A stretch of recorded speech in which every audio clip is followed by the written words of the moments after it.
Donc c'est parti pour le calcul de la dérivée de cette fonction. On doit donc ici mettre le symbole dérivée et je vous rappelle qu'ici c'est très important de bien mettre ces parenthèses autour de toute cette expression analytique de la fonction f et de mettre le symbole dérivé ici. On se retrouve à dériver une fonction composée, c'est la fonction log composée avec la fonction u qui à x associe 3x plus 2 sur 3x moins 2.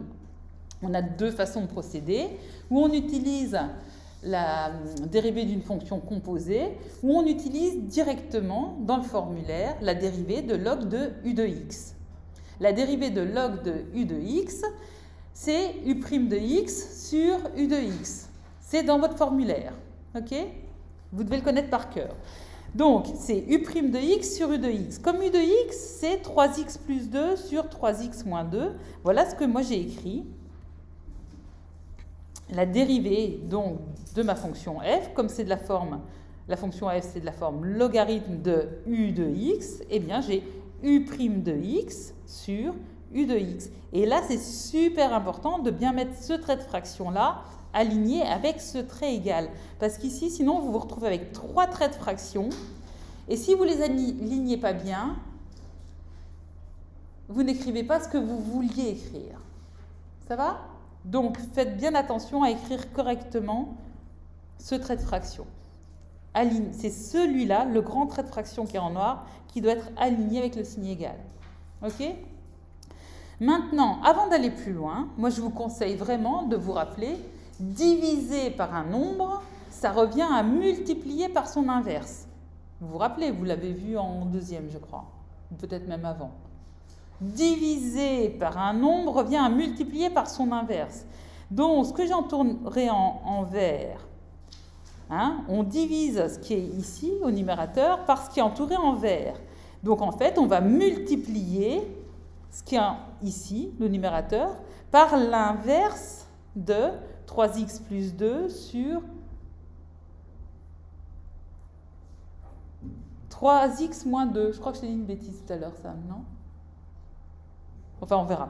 Donc, en tout cas, on va multiplier ce qui est au numérateur ici par l'inverse de ce qui est sous ce trait de fraction.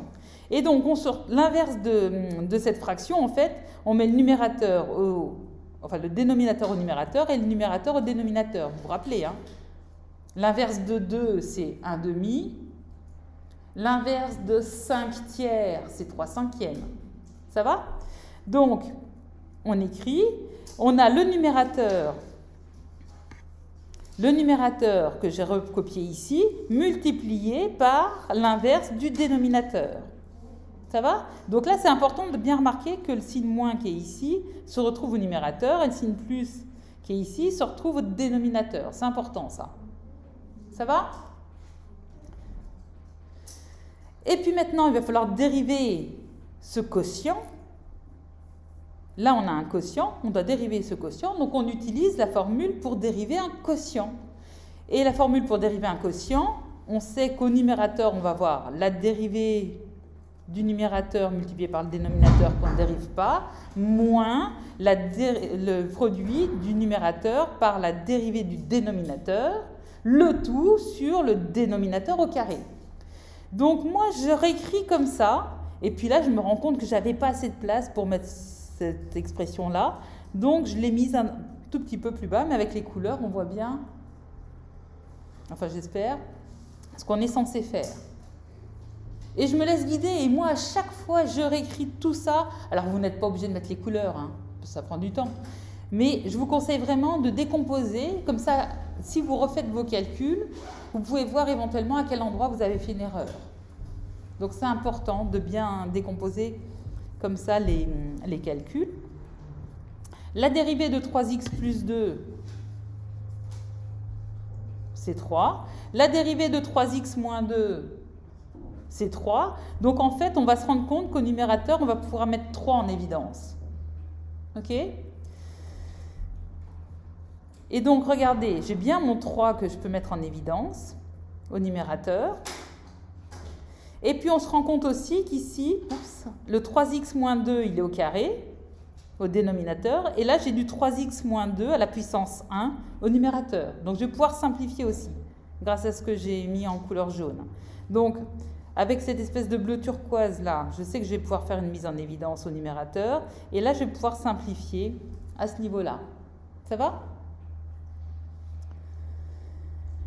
Et puis, donc, je réécris en ayant simplifié mes expressions, en ayant mis en évidence. Ici, vous voyez, c'est important de bien voir avec le signe moins et de bien laisser ces parenthèses-là, parce que sinon, vous allez faire une erreur. C'est que souvent, vous allez oublier ici, si vous ne mettez pas les parenthèses qui sont en noir, là, vous allez oublier de mettre un signe moins devant le 2. Ok? Donc moi, je vous conseille d'y aller par étapes. Si vous arrivez à le faire directement, c'est très bien. Mais pour éviter de se tromper à ce niveau-là, et d'oublier, enfin, et pour pas oublier de changer ce signe si vous ne mettez pas les parenthèses, je vous conseille vraiment d'y aller par étapes. Ça va?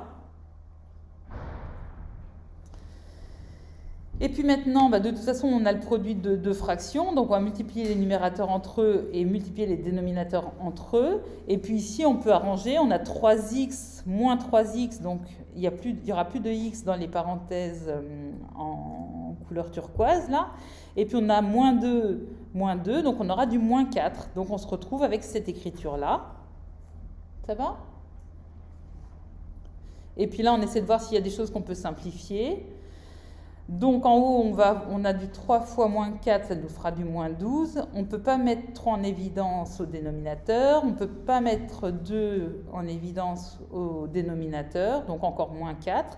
Et donc finalement, eh bien, l'expression finale pour notre dérivée, c'est ça. OK ?